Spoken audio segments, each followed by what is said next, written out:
Hadn't taken any video in a while, but not sure where I left off.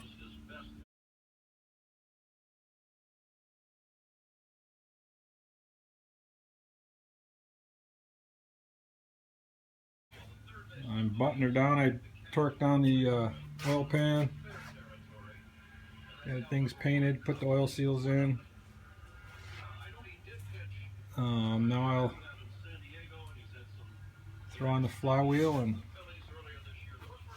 probably the PTO and continue and put her on the tractor.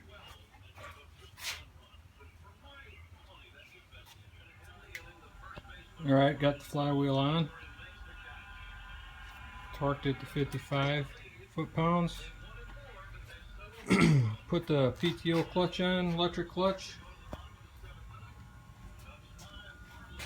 gapped it, what I do is to gap it all the way around to 0.18, or that's the information I found anyway. What you do is you slide a 1/8 feeler gauge in here and adjust these tension nuts.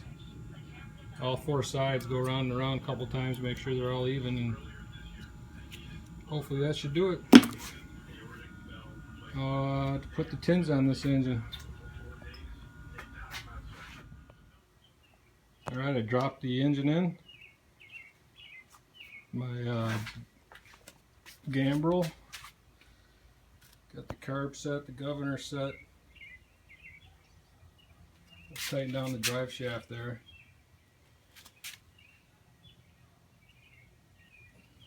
Find some glue to try to preserve the sticker. Get the head on.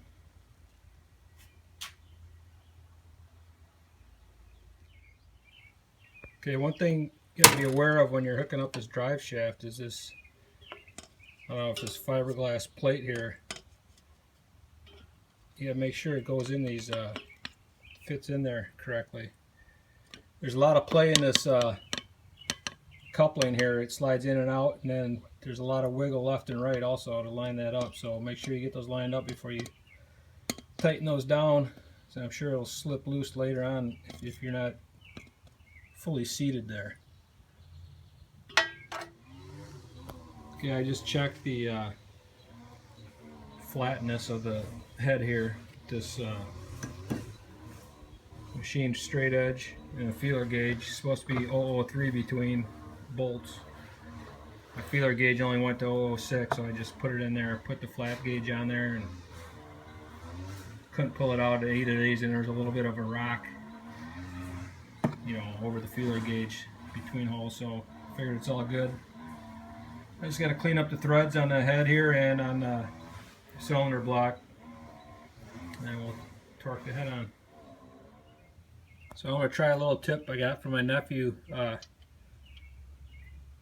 These head bolt holes here are kind of caked up with grime, hard packed. So take an old bolt and I'm going to cut some slots in it, the angle grinder, kind of at an angle there, across the threads, and then run it in and out there a couple times with some brake clean or something and clean those threads out. We'll see how it works. So that's what it looks like, and we'll just run it in and out of there, scrape it clean so you get a good, we can set the torque setting good on there, we're not binding up. Alright, that seems to work pretty good. Got a lot of gunk out of there. This one didn't, this hole here it didn't go down very far. I didn't know if it had seated, but I don't think so. This one went quite a bit further, so spray some brake clean in there, let it eat away, and try it again. Alright, I got it all back together. Oil in it. Ready to go. A little optimistic. I put everything everything back on. And if you could put it on in the wrong order or upside down or backwards, I did it. Take it apart, do it again. Hopefully everything's wired up right and put together right. So a few things I'd like to get is the seat, the decals.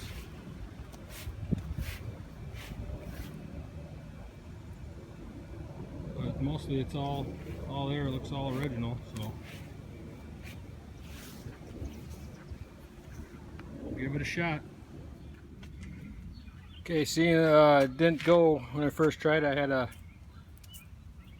don't know, grounds weren't too much paint between them or something, but I sanded all the contacts and tightened everything up, and now the battery is a little dead, so I got a little booster jumper on there. So I don't have any fuel in here right now. I'm just gonna turn it over, let the oil get moved around there a little bit.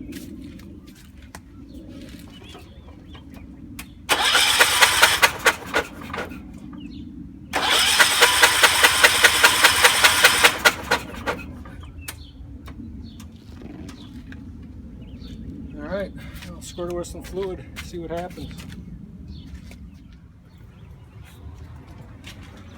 Okay, here we go.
So when I moved the spring on this governor arm, the hole it was connected to, through all the years of vibration, must have kept through a little bit. So I can't remember now if I moved it up or notch or down a notch, but it's running real smooth right now.